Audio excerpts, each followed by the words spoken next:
As Dave mentioned, I'm Drew Austin. I'm the CEO and founder of Wade Wendy, and we're the organizers and producers of the Recruitment Automation Conference. My background, really briefly, is I was an ex-recruiter. I spent my first 5 years of my career in recruiting. Fell in love with the problem space. Loved helping companies grow and helping people find work.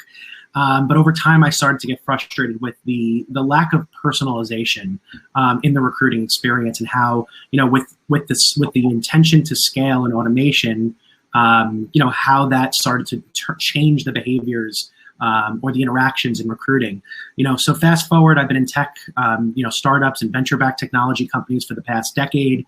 And I started, with the mission to come back to this company and see, with the advancements in AI and data science, can we marry the concepts of personalization and scale in recruiting and helping people find work? And that's what we're doing here today at Wade and Wendy. Let me, allow Kenneth to introduce himself. This is going to be a lot of fun. Drew, thank you so very much for having us. Wow, RAC, Wade and Wendy. Just appreciate the opportunity to be here and sharing in this conversation with you. For everybody out there, my name is Kenneth L Johnson. Stop by the booth. I was in the expo. The booth is great. I love it. I love the platform. Again, my name is Kenneth L Johnson. I'm president of the Harlem, New York-based diversity recruitment firm, East Coast Executives. That's the work I do. Companies come to us when they're looking to add diverse talent to their recruitment pipelines. Through that work, we've managed to kind of build a career coaching platform as well that allows us to support pretty much individuals that may not necessarily fall in line with some of the job opportunities that we have here at East Coast Executives, but we just believe in the social impact of the work we do, and we just want to support people. So we provide career coaching as well. And typically we run that through my relationship with the National Urban League, where I host the Digital Career Success Series, my relationship with the New York Urban League, the Philadelphia Urban League.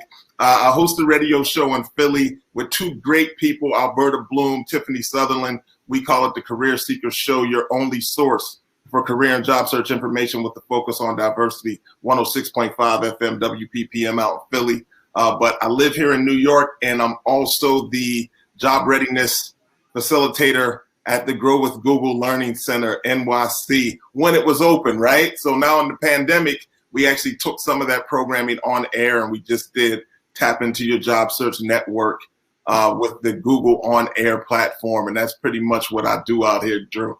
That's awesome, Kenneth. This is going to be a lot of fun. And everyone, by the way, stay tuned, because right after I'm done with Kenneth, I'm going to be introducing the VP of Product at Wade & Wendy, Whit Walker, who's going to come in and actually talk about some of the new innovation and product that we've been working on at Wade & Wendy to help people get back to work. So I'm really excited. That's going to happen right after this. Let's jump right into this conversation. So, pre-COVID, because the world has changed a lot in the last 6 months, but pre-COVID, what were some of the, techniques or best practices that you saw that you were able to introduce to job seekers to help them navigate their career and find work and achieve a successful outcome? Because obviously there's been a lot of evolution over the last decade. So, what were some of those evolutions and exciting things that you were able to make suggestions towards and help people find the next opportunity? Yeah, so pre-COVID, Drew, it's been, from our perspective, it was all about resources, right? There were so many resources and technologies out there that allowed people to, I guess, not only increase their bandwidth, but their touch points in their job discovery journey, right? So there was just a lot of different tools that we could encourage people take advantage of, whether it's JobScan or whatever it is, right? Just to put them in a position to have a more structured, strategized job search. And that kind of allowed us as career coaching professionals to kind of sit back and guide that process and just kind of introduce the resources, but also be accountability partners in the process. That's huge. Being an accountability partner is just tremendous right now. So, with the recent, obviously, with COVID-19 and really the entire workplace being completely flipped on its head. I'm talking from unemployment to remote work. This is an entirely new paradigm. So, and I think the other thing, and I've actually was talking about this with someone earlier in our networking chat, was how, candidate experience, which was such an important part of the recruiting process when the candidates were in charge. When there was a high demand, low unemployment, and there was a war for talent, candidate experience was a major priority. And since COVID, we're seeing people start to slack a little bit. At least that's the feedback I'm hearing. What are the things that you can recommend now, or what kind of advice are you giving to people now who are trying to find opportunities in this crazy world we're in? I think so. There's been I'm going to call it a leveling of the landscape, right? Agreed. So especially and we can speak about COVID, and that's had an incredible impact on, the workplace, right? I think it might have been you that posted earlier today. I want to say 800,000 unemployment claims in the last week. Yep. Those numbers are so crazy, and we're 6 months in, like you mentioned.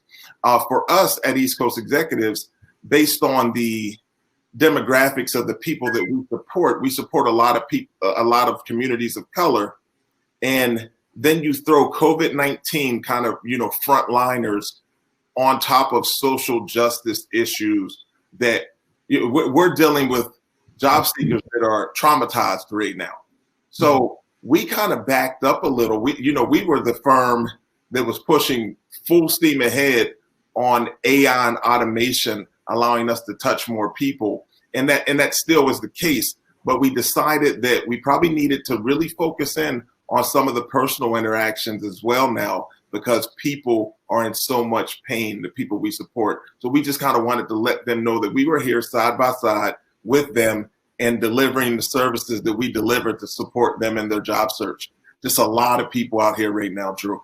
Yeah, of course. So with that, it's interesting because I always talk about the challenge to deliver personalization to a personalized experience, but also, deliver that at scale. Right now, we're facing scalability challenges like never before because of the fact that there's such a high volume of people that are unemployed looking for work. So, a couple things. One, how has technology impacted your, life as a coach and life as a recruiter? Like, what kind of, impact has it had, or, evolved your own practices? Yeah, it's been amazing because we all right. So if you just look at the scope of the work we do, so we work with clients like Google, right? But then we also work with very, very grassroots organizations like the New York Urban League, right? And even out in Philadelphia, Project Home, right? So, maybe organizations that don't have the resources to invest in huge technology platforms, but still need and require the services for their constituents. So for us, we were the firm that used to do job search workshops at the State Building here in Harlem and at Emblem Health here in Harlem. We used to do that weekly. And now we've had to move all of that actually to virtual platforms, right? Mm-hmm. So, although it's not a one-on-one setting, but it's allowed us to expand on who we can reach. And it's allowed people that typically, for whatever reason, might not be able to get out to any of our face-to-face events. Of course, they can easily get online. If we know there's a digital divide, but if they have a cell phone, we welcome them in. So it's allowed us to expand our reach just through using technology. And how would you say the experience has transitioned from physical to digital? Like now that you are, like everyone is virtual, the recruiting processes are going virtual, your career coaching is going virtual. How, is it an easy transition? Do you think there's new behaviors that job seekers need to kind of think about, or new challenges they have to be aware of? I tell you what, it hasn't been an easy transition for us because now we feel like we're working 24 hours a day, right? People are reaching out to us at all times with questions, but we're happy to be the solution provider, the add value piece to that discussion. I think from a job seeker perspective, there's been some pushback with some of the more senior job seekers, but man, at this point right now, we have probably the most advanced technology advanced job seeker that we've ever seen, right? People understand that these are the platforms that these things happen on. This is the generation that they don't even recall mailing out resumes, right? It's job boards, it's chat bots. Mm-hmm. There's so many things out there that people are comfortable with. And I think I was sharing a story recently where, I remember when it was 8-9 years ago when we were trying to convince people to do video interviews. But now that's not even an argument. People understand it and they kind of move forward with it and understand the value.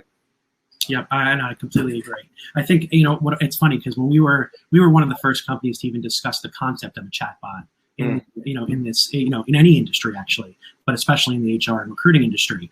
And our first year or two, it was mostly just trying to educate people that the technology is here and like automation is here, and a chatbot, for example, it allows a recruiter to be able to from our perspective, it allows a recruiter to be able to give every candidate the platform to share context beyond their resume or tell stories about their experiences related and relevant to the role. And it doesn't matter how much we want recruiters to give a personalized experience, especially in this ecosystem where we have such a high volume of job seekers right now. We have to understand the pain that they're going through as well. There's a pain on both sides. There's a pain on recruiters that they want to be able to give and be able to provide a great experience, but they're simply overwhelmed because there is no way to scale human conversation. You can't have 5 of them at the same time. Unless there's technology in place to facilitate that. So I see now over the recent years, people are now transitioning to understanding that, hey, listen, at the end of the day, this technology is coming into place to enable companies to hire more effectively and faster, which ultimately ultimately makes my job search a little easier, a little less pressured, and a little less lengthy. So I think that's something that we're seeing. Are you seeing that same perspective change about candidates, saying, "Hey, I'm going to embrace the technology"? And I'm also wondering, do you guys feel that way also about embracing these technology movements? Yeah, Drew, I see it. I see it, and that's one of the reasons I have such a great deal of respect for you and your team over there, just the Wade and Wendy platform, right? So, what we used to hear all the time is that people were really disappointed that they hadn't received feedback. The feedback's immediate now, right? You can run through chatbots and get immediate feedback and or top of the funnel feedback that allows you to say, okay, this might not be the opportunity for me, right? So you're not in a holding pattern. Yep. And then you can kind of move on, or you can immediately get in contact with hiring influencers and decision makers internally that can move forward and push you on to the next phase. Yeah. You can do that instantly. I think so that may be one of the things that happened through the pandemic. Internally, people had to embrace it. It's the only way we can work now, right? So it's allowed people that maybe even talent acquisition professionals that may be a little more tenured that we're holding off on completely embracing the technology. There's no choice now. This is where we're at. And I think we'll be better coming out of it through the process. Yeah. A lot of people that hadn't been in job search mode for years are currently back into job search mode. So they're learning as well. And this is how we started doing career coaching back in 2008 when the economy kind of shifted and people start coming to us saying, hey, Ken, what in the world's LinkedIn? What's this? What are these behavioral-based interview questions? What is this? What is that?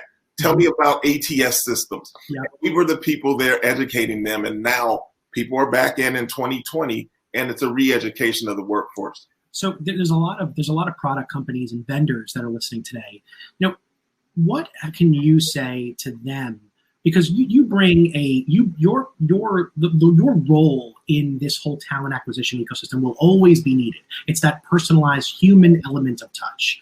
But what would you say to the technology companies and saying, how do we build technology that's more empathetic? How do we build technology that's more personal? How that can strive to be able to deliver some sliver of the experience that we're striving for as human beings, but try to do that in a more scalable fashion. What are your, kind of messages to these teams? Yeah. So Drew, just front-facing message, right? Have more diversity in the room. Agreed. We need to really be inclusive at every step of the process and allow us not to make some of the mistakes of the old technology of the past. And when I say of the past, I mean 2 years ago. Like sure. Technology's improved vastly over the past 24 months. But I think a big piece of it moving forward is to be inclusive in how we look at what we're providing as providers. Yeah. Now there's no other way to actually truly build a empathetic experience if you're not going to have diverse perspectives of what empathy means to different types of groups, in the creation phase. That's such an essential piece. So, I know we only have a minute left, but any last minute advice for people that are, as a career coach, any last minute advice for people that are going through the process of job discovery today, in this new world, what kind of tidbits can you give them? Yeah, I think, it's key to the theme that we've set that you guys have set for the entire conference, right? Don't be afraid to invest and embrace technology as it stands today, right? Mm-hmm. These are uncertain times, but it's going to be really important for us to have a strategy on how we go about moving forward on both sides of the ledger. Job seekers, talent acquisition professionals, right? Strategize, look at more diverse pools, tap into transferable skills that candidates have. There are going to be a lot of people out here looking for opportunities, and we can call it a career pivot if you want, but it's a complete career disruption. So just be mindful that they have some skill sets that are extremely transferable and relatable to the work that you're doing and the talent that you're seeking. Absolutely. Thanks, Kenneth. This was such a great conversation. I look forward to having many more with you in the future.